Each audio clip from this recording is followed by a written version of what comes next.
Now, there have been mixed reactions to the proposed 6th year for all students attending secondary schools in the Virgin Islands. The reform, once accepted, would roll out at the start of the 2014 to 2015 school year and would come into full effect in the next 2 years. Sean Rose has more.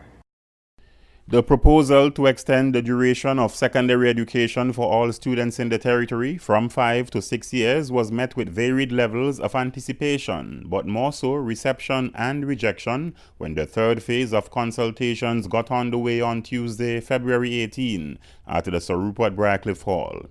Dr. Laverne Batiste, Registrar and Director of Enrollment Management at HLSCC, pointed to the emphasis placed on pre-college or remedial courses at HLSCC for entry-level students at that tertiary institution. Data from fall 2010 to spring 2013 formed the basis for her assessment. Out of 240 students, 240 first-time students, 133 on average of those students every year have to take a pre-college course, which represents 55%. So we're saying that of the 133 students every year, 96% of those students do have to take at least one pre-college math course. And if you add up the numbers for English, it's a little better, where about 49% of those students have to take an English course. Education Officer Corinne George posited why additional instructional time in secondary school is critical. Our financial service industry, on which we depend, has a very high bar, very high standard. And if we are going to prepare our students to even put foot into the door, they have to have the employability skills, they have to have the foundation on which somebody would want to hire. Nobody is going to say, well, they're local, take them. The years for that is long gone. Minister of Education and Culture, Honorable Myron Walwyn, is of the view that an additional year of secondary education will facilitate the holistic development of secondary level students in the Virgin Islands. Our education system must be one which looks at the development of our students in a more holistic way, that looks at the development of the whole person. Therefore, the strengthening of positive interactions with the school community, increased social and moral development, and improved employability skills are some of the outcomes that are expected from the implementation of these initiatives. The views for and against the proposal may have veered off into opinionated angles, but gave much food for thought that reflected a genuine consensus for reforming the current education system.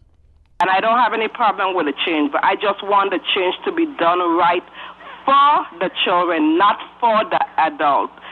I feel that it would be, for example, a disadvantage to some of those children who are quote-unquote high achievers, one. Also, you spoke about growth and nurture. I do agree with some of the other person that spoke prior to myself. I do feel that, that a lot of that can be done at the primary school level. We have stepped back from our culture, and instead of it being a family and a community raising children, it's individuals and probably even the TV raising our children. And that's our biggest problem. The curriculum will be breaking down into smaller portions, and for us educators, we know about chunking. We know about there's a certain amount of information you can feed a child at a given time and for how long, right? So educationally, it's a sound endeavor. Would that mean that there would be 1 year that they would not have a graduation from the secondary school? And that would also impact the enrollment at the college for 1 year? Are we going to hire more teachers? Are we going to increase the amount of resources? Are we going to increase the amount of space at the secondary school? These are some questions. And another question I don't want to forget about. Is there any possibility that this will not happen, if people are against it? They're really worried about the transition period. How will we transition? Will there be a primary 5 still? Where is this change going to take place? How will it affect them? The system will be following a 13-year program, which is K through 12. So if you're in grade 7, you will progress through the process until you get to grade 12.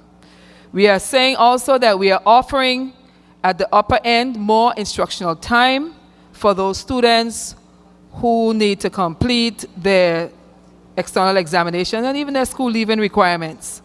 At the same time, opportunities will be there for those persons who we will consider above average, and they will be able to begin dual enrollment programs with the H. Lavity Style Community College, CAPE, which is advanced level in CXC, the advanced level in CT and Gales, and the other advanced areas that are available to us. Education consultant Dr. Charles Wheatley says he has been a proponent of an additional year for secondary education since the 1970s. He sees the need for an environment that is conducive for the development of all students. We are here to develop a shared vision that will provide a better environment where every student, every child will be able to achieve his maximum potential. Phases 1 and 2 of the consultations involved meetings with public and private sector secondary school principals and education officials. Following up on Tuesday's public discussion, a second meeting will be held on Virgin Gorda come Wednesday, February 26th at the Catholic Community Center beginning at 7:30 p.m. Sean Rose, JTV News. We will have more on the BVI Technical and Vocational Institute a little later in this newscast. But if you would like to voice your opinion or ask questions regarding the proposed 6th secondary school year and the Technical and Vocational Training Institute, representatives from the Ministry of Education will be guests on the next Spotlight show here on JTV Channel 55. The public will have the opportunity to call in during the show. That's on Tuesday, February 25th at 8 p.m. live here on JTV Channel 55.